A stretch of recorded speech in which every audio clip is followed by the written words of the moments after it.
from Berlin, welcome to my presentation Global Update on Tire Recycling and Tire Pyrolysis. My name is Martin von Wolferstorff and I run the boutique consultancy Wolferstorff Consulting Berlin, specialized in tire-to-tire recycling. These are some of my reference clients in the tire industry, plastics packaging industry, carbon black industry, titanium dioxide industry, and you can see most of my business is in recovered carbon black. Let's just review the three tire-to-tire recycling processes. Mechanical tire recycling is the most commercialized. The finer the powder, the more chance we have of integrating, of adding powder into compounds, especially tire compounds. The second process is chemically selective. This is devulcanization or reclaim.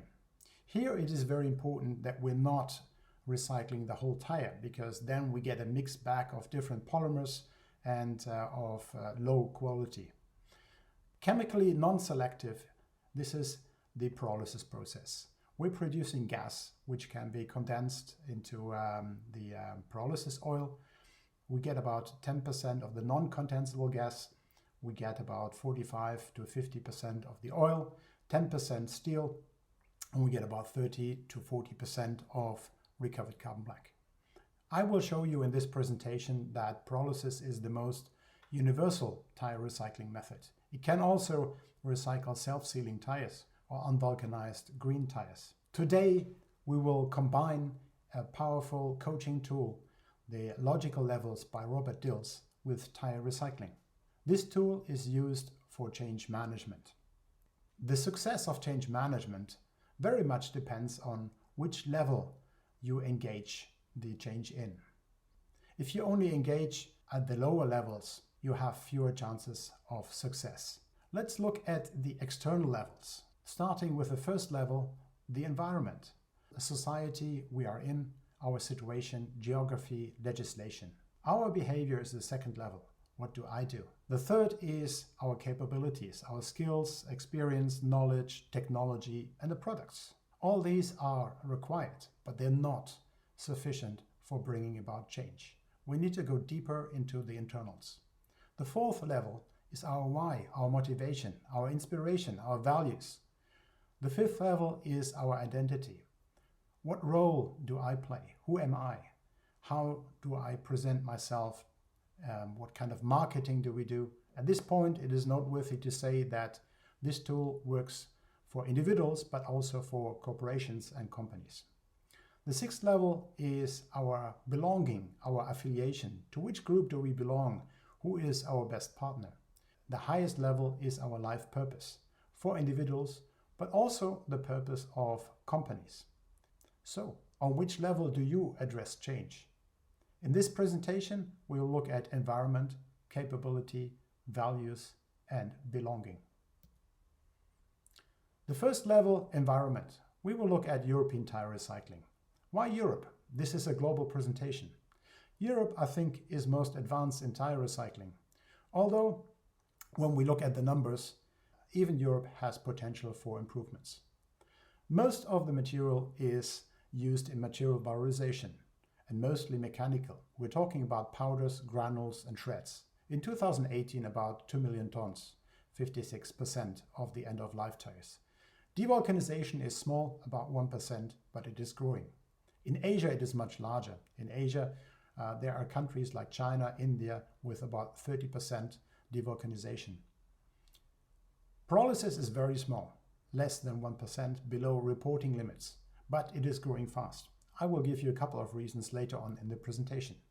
In Asia, there are countries which are recovering tires at 10% with pyrolysis. So they are championing in terms of the amount of tires that go into pyrolysis. Now back to Europe. Where does all the rubber go? This might be a very political question. I would question that turf fields are the biggest application.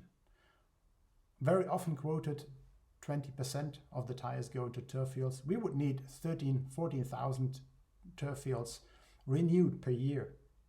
If the whole volume would go into turf fields, we would even need something close to 39,000 turf fields per year.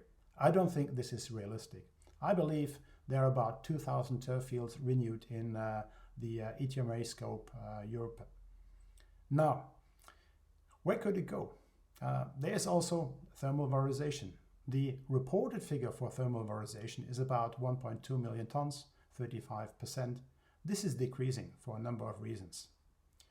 Also, we have unknowns and export. This is also decreasing, and good news, of course.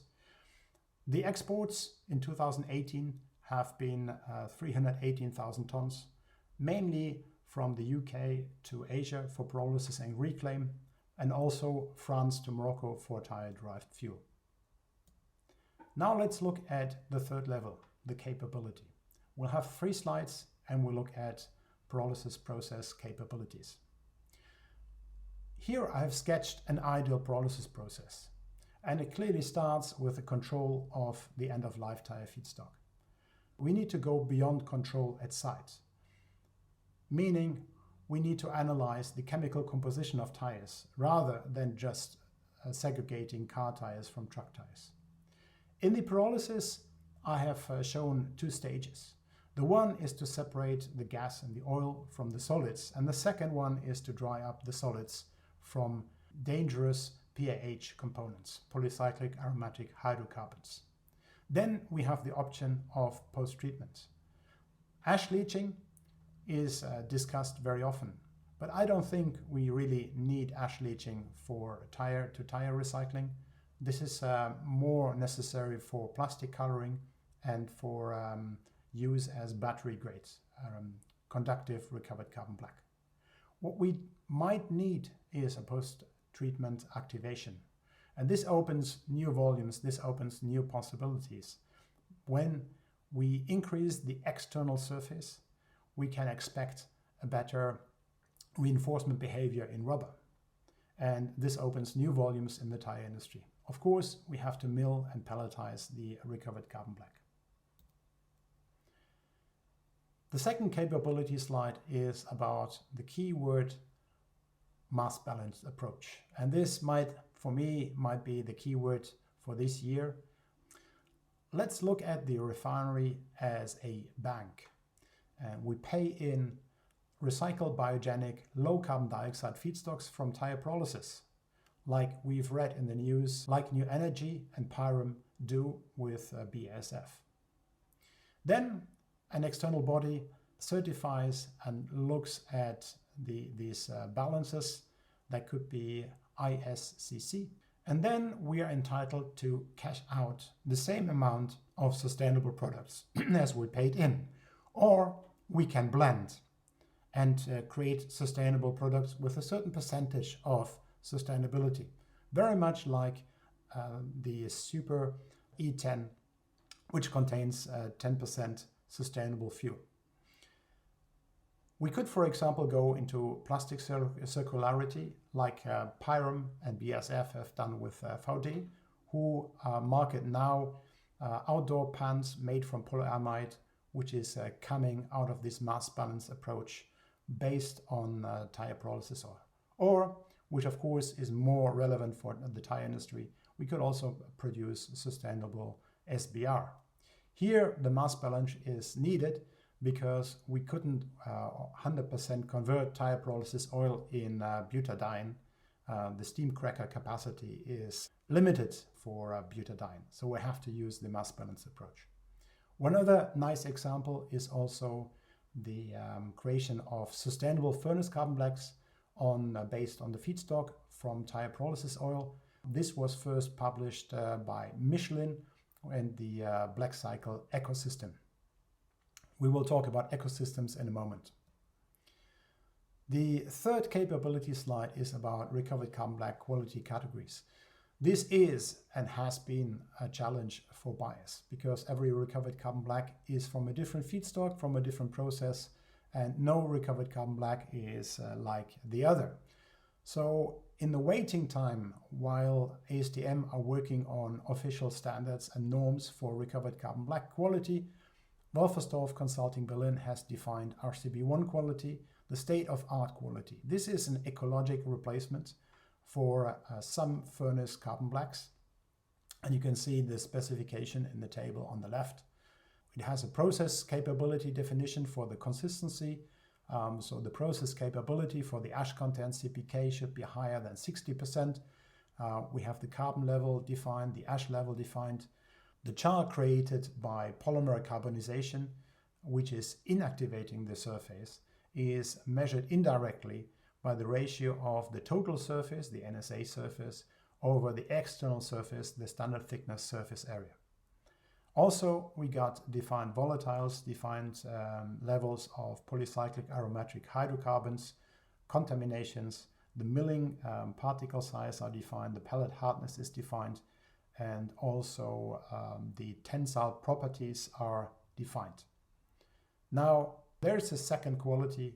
Of course, not all volumes of recovered carbon black can be RCB1 quality.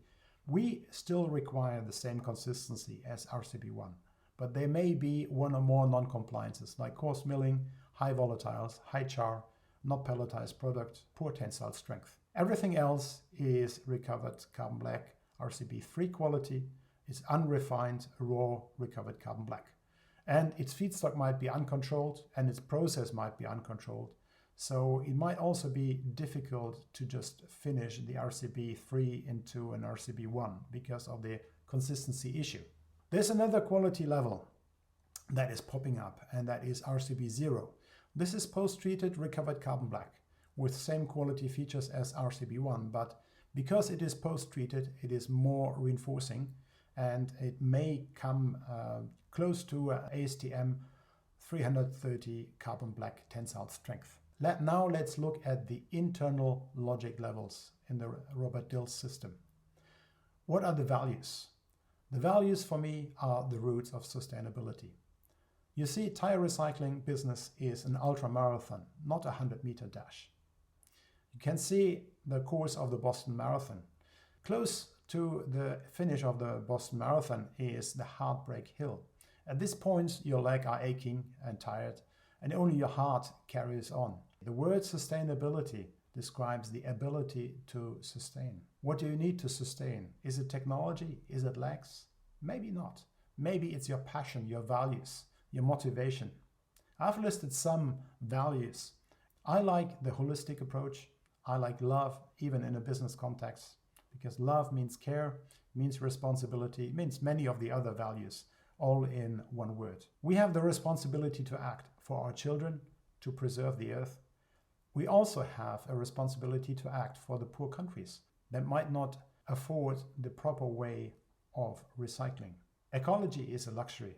The sixth level is the belonging and the affiliation, the partners we choose, the ecosystems we create. And the tire industry is clearly moving this way. Ecosystems are systems of subsystems. And we need to connect all the ecosystems together so that they can be really powerful. The big ecosystem in tire recycling is the consumer ecosystem for 20 million tons per year of end-of-life tires. There might be a smaller ecosystem, the industrial ecosystem. If we estimate about 5% industrial waste in tire production, that is about 1.5 million tons of waste per year. The end-of-life tires are collected at the garages. They might go to a recycler. If that recycler is a pyrolysis company, they can use part of the energy from the tires. They might actually connect to the plastics ecosystem by blending tire pyrolysis oil with plastic pyrolysis oil in order to reduce the sulfur content. Now in the processor, that could be a refinery that takes out of the pyrolysis oil those molecules that are needed for plastics, carbon black, and rubber polymers. The non-tire rubber recycling system is not as circular as the tire system. It's very difficult to recycle non-tire rubber. Modern tire companies have engaged to using between 3% and 60% recycled materials in the tire. Here we have to take a holistic approach. We need to recycle all material we can, and that includes steel, standard recovered carbon black, reinforcing recovered carbon black, sustainable carbon black from tire pyrolysis oil, mechanical and functionalized rubber powder, devulcanized material like the butyl inner liner devulcanized, and sustainable tire coat based on recycled oil. Now in the industrial ecosystem, we have the advantage of purer and more separated material streams. But we have the challenge of the IP risk. Tire companies do not want pure compounds to get to their competitor. This is a good start actually for a recycling company to engage with a tire company on the industrial waste first before going on the large scale of the consumer ecosystem. This is really the key enabler for tire-to-tire recycling, the creation of ecosystems, of choosing right partners, of connecting with other ecosystems. Thank you for listening, and let's talk soon. Stay healthy.